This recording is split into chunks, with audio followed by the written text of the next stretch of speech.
Hey, how you doing? This is Adam Post, publisher of more than 1,000 comic books covering Netflix. Wow, Netflix is getting a massive pushback and a lot of cancellations because they're finally starting to charge for shared passwords. Coming from the Daily Mail, let's get into this article. The divorce is final. Netflix users are canceling their accounts as the password sharing crackdown is rolled out, with one claiming the platform is, quote, treating us like children. People do not like that. Let's get into this article. Before we do, please be sure you are subscribed to the channel.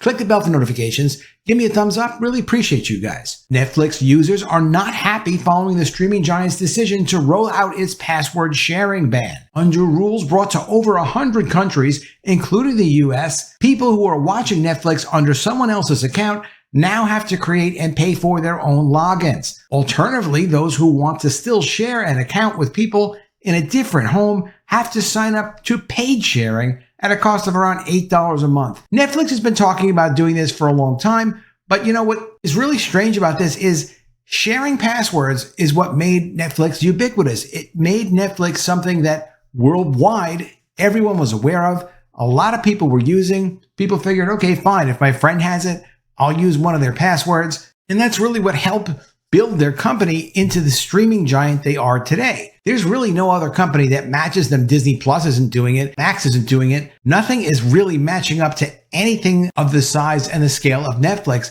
And that's because people were willing to use the service, even though they weren't paying for the service. If it was under a shared plan, well, so what? They still got to distribute their service throughout the world at a level that no one's been able to match for any amount of money. But now they want people to pay for those shared accounts. I can understand that. It's not free for them to develop content, for them to buy content.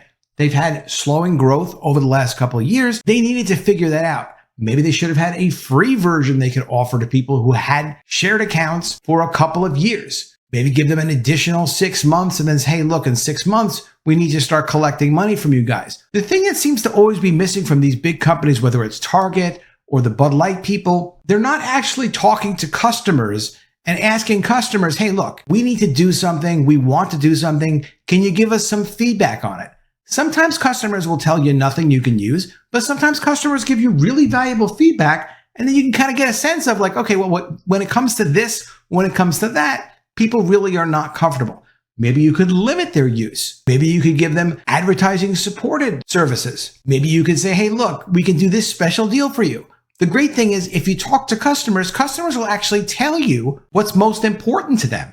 And then instead of assuming what's most important, you can actually give them what's most important. Netflix, the multi-billion-dollar company, said it has to invest heavily in new content, but users are taking to social media to share their anger and some even deleting their accounts. One person said Netflix is trying to treat us like we're children, while another simply tweeted the divorce is final with the hashtag cancel Netflix. The ban is coming to over 100 countries, including the UK and the United States, all the major countries having been tested first in Peru, Chile, and Costa Rica last year. Around a quarter of Netflix's 15 million United Kingdom subscribers share their password, according to a research firm. One user posted to Twitter, sorry, but us users should hashtag boycott Netflix and complain, even delete accounts so they won't force us to do this. I pay extra to use 4 devices. It shouldn't matter how I use them. And that's a good point. If you're paying extra money to use multiple devices, should it really matter where that device actually physically is or who is looking at that device?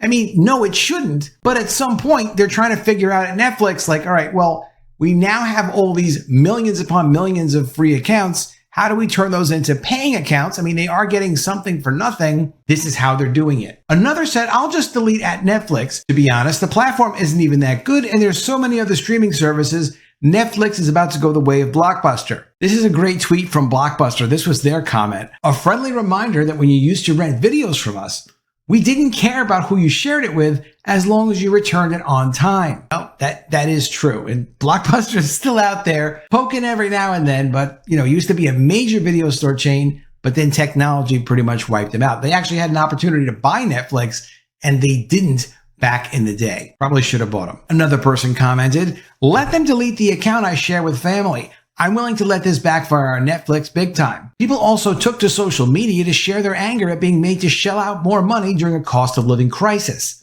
One UK-based user said Netflix isn't even that cheap anymore, and the cost of living, etc., means subscriptions will be one of the first things to go. Another simply posted, "Time to delete Netflix forever, effing scammers." One user retweeted Netflix's badly aged post from 2017 that said, "Love is sharing a password." He simply said, "I think it's time to delete this, Netflix." Probably is time for them to delete that post if they no longer stand by that. And you can't really blame people for being upset with them. For years, millions of users were asked to help develop Netflix into a real business. Streaming was not a great business when it first started, but when it became the way that people consumed a lot of their content, a lot of their shows, a lot of their films, now that they have the success they have, they can't remember any of the people that have been using and recommending and talking about the shows on Netflix for all of those years.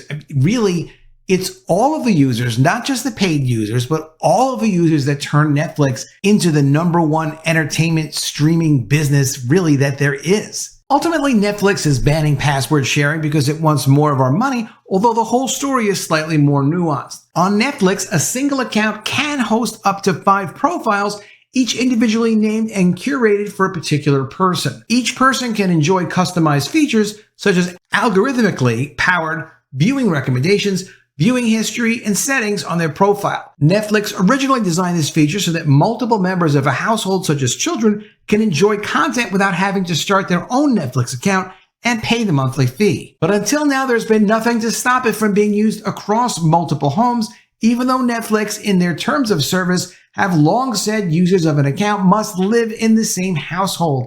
It has meant that 5 people living under 5 different addresses can have their own profile under one account. In other words, 5 different people getting Netflix for the price of one. According to Netflix, this deprives them of potential revenue, which of course they do make less money that way, and undermines their long-term ability to invest in and improve their service. Netflix will now track IP addresses and device IDs to determine the location of TVs, phones, and tablets that are using a profile on a Netflix account and deem whether or not they're a trusted device. In other words, if they're in the same location as other devices that are using the account. If there's a mismatch or any suspicious signs, Netflix's technology will know that they are in a different household and are breaking the rules, and the untrusted devices could be blocked from accessing the account. What they're likely going to do is just block the accounts from untrusted devices. There will be mistakes made as a result of that, and that is going to upset people. So hopefully they're investing a lot of money in customer service so they can deal with those problems, because that is going to pop up. I mean, if you feel you need Netflix, if it's something that you use, okay, so you're going to subscribe to it, you're going to pay them for it. A lot of this stuff, people don't, once you sign up, I have subscriptions to all kinds of things. We don't really use them. And that's what they rely on. They rely on us signing up for them because something catches our eye, and then all of a sudden, we're stuck with it and we don't even use the service. Is it worth it to keep Netflix? It really just depends how much you use it. Following a string of disappointing financial results through 2022, Netflix has been working on ways to bring in revenue. Last November, the company launched a Basic with Ads subscription service that basically had some advertising mixed in with their content. As far as the results that I've seen on that, it's been pretty good. They've generated extra revenue and they've been relatively happy with what that's done. It makes sense to have it be advertising supported. For years, the founder, Reed Hastings, would say, we will never have advertising on this platform. It interferes with our experience. It's like, well, sure, but you can have different versions of one platform, meet your customers' needs. There are all sorts of streaming services that are called fast services, free advertising supported services that you can go on, like Tubi and Pluto, and you can watch all kinds of shows and movies, not necessarily the same ones that are on Netflix, but you can watch all kinds of content. Doesn't cost anything. And yeah, they're going to throw ads in there, and that's how they pay for it. You can watch whatever you want to watch. You can get services and content so many ways. A lot of people bootleg Netflix shows and other shows from torrents on the internet. It's up to you to decide how you want to get your content. But a lot of users are not happy with how Netflix handled this. You can't really blame the users. They are the ones that really built the Netflix business, whether they paid for the service or they just got it for free, but wound up talking about the service to all their friends. That's what's contributed to the value of Netflix. And it would be nowhere near where it is today if people weren't actually using and talking about the service. Let me know what you think of all this in the comments below. Do you think it's fair what Netflix is doing? Do you think maybe there was a better way that they should have done this? Always love to see your comments. Please be sure you leave them below. And also be sure you are subscribed to the channel. Click the bell for notifications. Give me a thumbs up. And I'll see you again soon with another video. And if I don't see you, I will miss you.